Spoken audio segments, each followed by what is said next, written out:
Subscribe करे खातिर लाल button दबाई और भोजपुरी के ताजा अपडेट पहले पावे खातिर घंटी वाला बटन दबाई।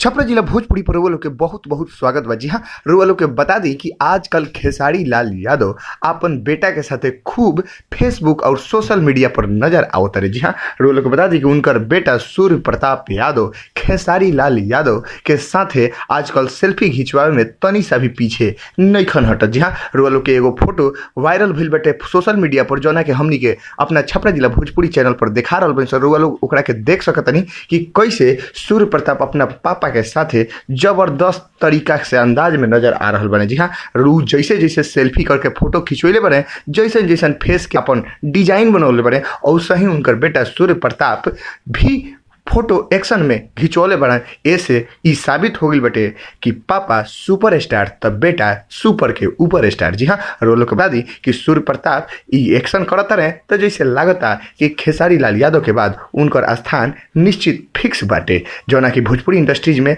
लोग अभी तक खेसारी लाल के चाहता बा, कुछ दिन के बाद उनकर बेटा सूर्य प्रताप के भी चहेता हो जाई। आवे वाला दिन में लागत अटे कि उनकर बेटा भी कोनो न कोनो रोल में नजर आई है। उनकर बेटी कृति यादव तो फिल्म दुल्हन गंगा पार में तो नजर आइले गई बड़ी। अब देखी कि उनकर बेटा के एंट्री कब हो रहा बटे, इहो हमने खातिर देखल दिलचस्प रही। रुआ लोग के इहो बता देवे के चाहता नहीं दर्शक लोग कि खेसारी लाल यादव के दोनों बेटा बेटी कृति यादव और सूर्य प्रताप यादव के साथे मुंबई में अपना पत्नी के साथे रहलन और दोनों बेटा बेटी से बहुत ज़्यादा प्रेम करत नजर आवेलन। हमेशा कुछ ना कुछ फोटो बराबर वायरल होत रहेला। ऐसे समझ में आवत रहल बा कि खेसारी लाल यादव अपना बेटा बेटी से बहुत स्नेह प्रेम झलक रहल बाटे। रुआ लोग के बीच ऐसे ही भोजपुरी के ताजा तरीन खबर ले आवत सन। बस लाल बटन दबा के सब्सक्राइब करिए, घंटी वाला बटन दबा के सबसे तेज